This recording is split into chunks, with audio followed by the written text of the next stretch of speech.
Hello Aspire Plato fans, and welcome to our channel. Today we're going to show you how to properly install the Aspire Plato sub-ohm coil and also the Nautilus coil.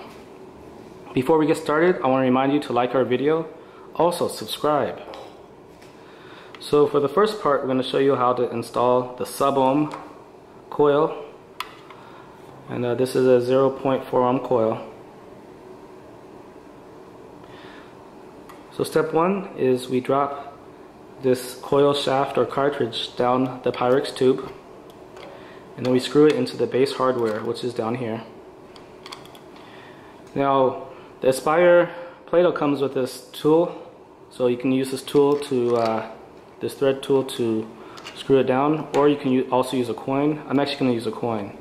So before we start screwing down, we want to make sure that these two gasket plugs are aligned and that they're directly opposite the fire button right here. So while screwing this, we actually want to maybe hold the top hardware in place with our two fingers there. And we want to screw it down until we can no longer see the orange ring. So let me unscrew that a little bit so you can see the orange ring. So you can see the orange ring here. So we want to screw this down until we can no longer see that. So let me see if I can.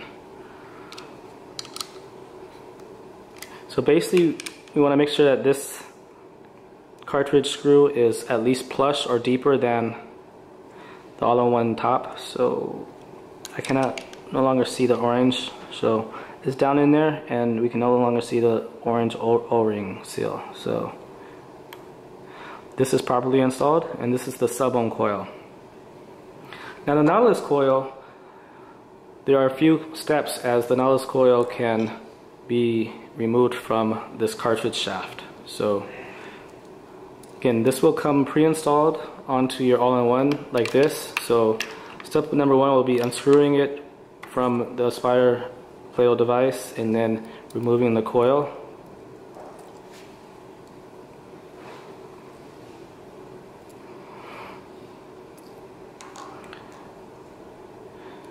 And so step number one is we want to screw the top arrestor down into the bottom of this cartridge shaft, and we want to screw it down so it just touches this right here. It's almost like a spacer.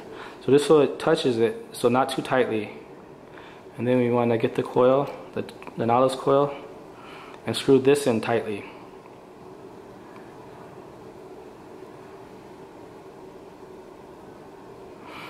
Okay, and then the third step here is we're going to come back to the arrestor and twist this part down, and then twist the bottom part of this cartridge upwards.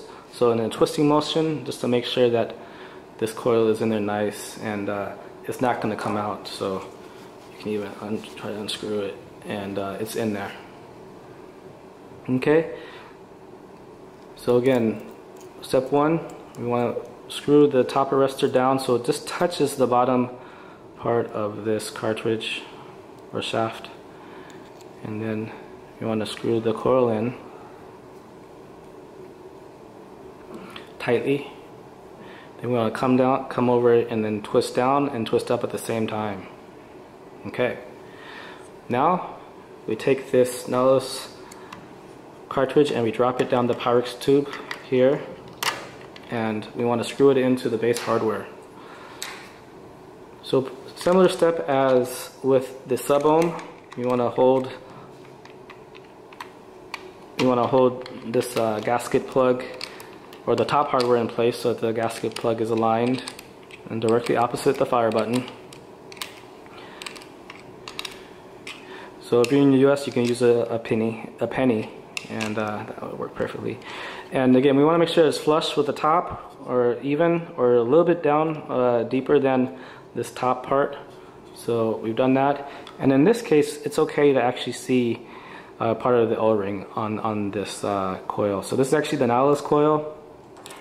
And the cool thing about this, another cool thing about this Plato device is that it also supports Triton mini coils.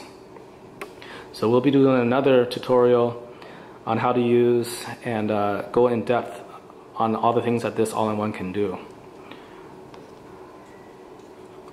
So this is properly installed, and then you can insert your battery. Now, while installing these cartridges, we recommend that you remove the battery. So make sure that you do not insert the battery until this is properly installed. And also, you want to install e-liquid into here before putting the battery in here or firing, because you don't want to burn out your coil. So that's actually a very good reminder, is please make sure before pressing this fire button that the coils are properly installed, number one, and that there is e-liquid inside this Pyrex tube, and that the coil is damp and wet. Okay. Now the last part of this review, we want to just talk about what happens if the Nautilus coil is not properly installed. Sometimes it could maybe get stuck. This coil could get stuck in this base hardware. So the easiest way, the easiest workaround is just imagine that there's a Pyrex tube here, and again we want to remove the battery from here, so there's no current or anything. So remove the battery, and imagine that there's a Pyrex tube. Now we can take the top part of the Nautilus coil, of the cartridge, sorry, and drop it down this Pyrex tube, and then screw it on tightly. So screw it down, and then once it's screwed down tightly, then we can start to unscrew counterclockwise. And when we unscrew counterclockwise, this coil piece starts to also unscrew and move together with the top part of this cartridge or the shaft, and then you can unscrew it out. Another way, if it doesn't work and if you're able to get this Pyrex tube off, is you can try to remove the top hardware here, basically this. Like imagine the top part of this cartridge is out. You can try to remove this top hardware, and then also this Pyrex glass. If you can remove this glass and this top hardware without breaking this tube, then you can very carefully, again, make sure there's no battery in here. You can try to unscrew with a pair of pliers that have rubber on the handle. So Aspire really only recommends you to basically rescrew the top part of this cartridge down and then unscrew it together. So that's basically the workaround, and I want to remind you guys to, again, like our video, also subscribe. We're going to be doing more tutorials and reviews. So thanks for watching.